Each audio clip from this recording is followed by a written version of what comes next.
মা, ও মা,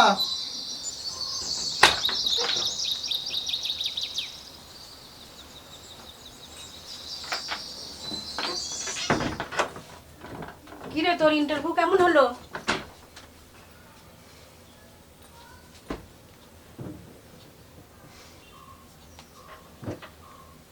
চুপ করে আছিস যে, কি হয়েছে বাবু? মা তুমি এত কষ্ট করে আমাকে লেখাপড়া না করালেই ভালো হতো। মানে? আসলে মা এই যুগে যোগ্যতার কোনো দাম নেই।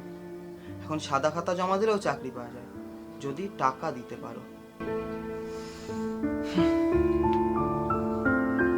কি বলছিস তুই এসব? হ্যাঁ মা,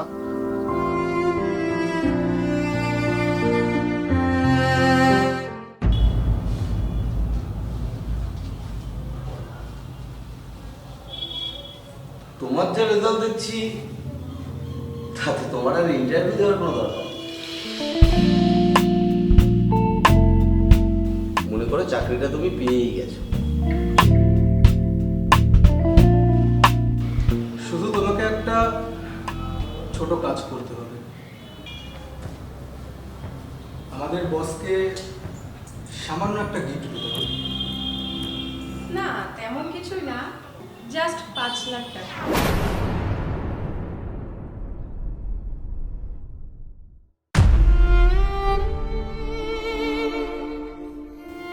পাঁচ লাখ? কিন্তু এত টাকা। আচ্ছা বাবু, দশরথ বাবু সুদে টাকা দেন না? হ্যাঁ মা, কিন্তু সে কি আর আমাদের দেবে? কেন? বাড়ির দলিল রেখে টাকা নেব? পারবি না তুই চাকরি করে টাকাটা শোধ করতে? সে না হয় পারবো, কিন্তু মা।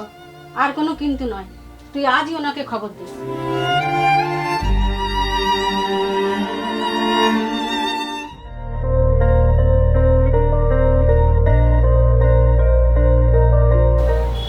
পুরোটা আছে তো?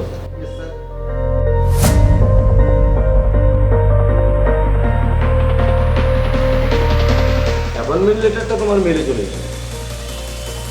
Okay sir.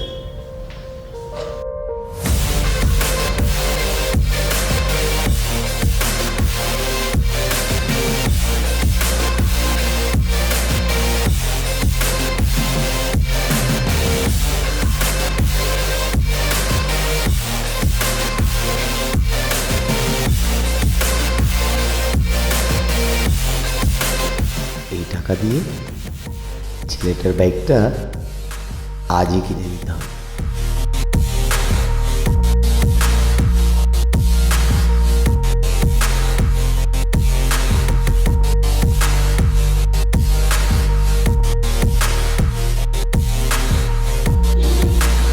Happy birthday my son. Thank you বাপি। আজ তোমার জন্য একটা বড় সারপ্রাইজ আছে। কি? সারপ্রাইজ? সারপ্রাইজের কথা কখনো বলতে নেই। তুমি তাড়াতাড়ি চলে আসবে তো? আমি বিকেলের আগেই তোমার সারপ্রাইজ গিফট নিয়ে চলে আসবো। টাটা। ওকে, টাটা।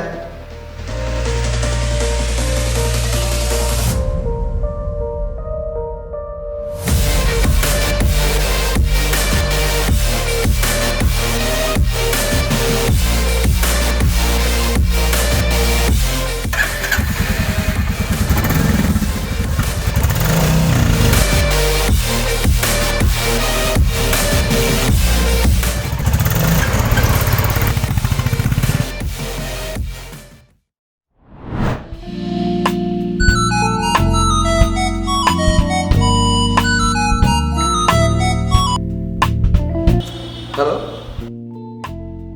বলছি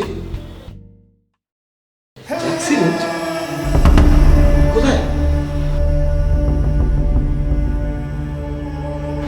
হ্যাঁ, আমি এক্ষুনি আসছি। মিস্টার শুনুন, আপনার ছেলের একটা ইমার্জেন্সি ওটি করতে হবে। কালকে 10 লাখ টাকা ক্যাশ কাউন্টারে জমা করে দিন। 10 লাখ? ওকে, আমি এক্ষুনি আসছি।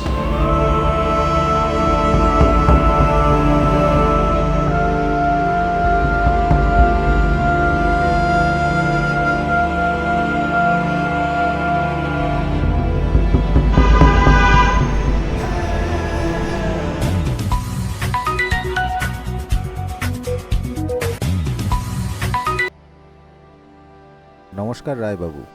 হ্যাঁ হ্যাঁ নমস্কার। বলছি আমার মেয়ের বিয়ের জন্য যে 10 লাখ টাকার এফডিটা আছে না, ওটা আমি আজই তুলতে চাই। কিন্তু কেন? আমি এসে বলছি। ওকে, আসুন।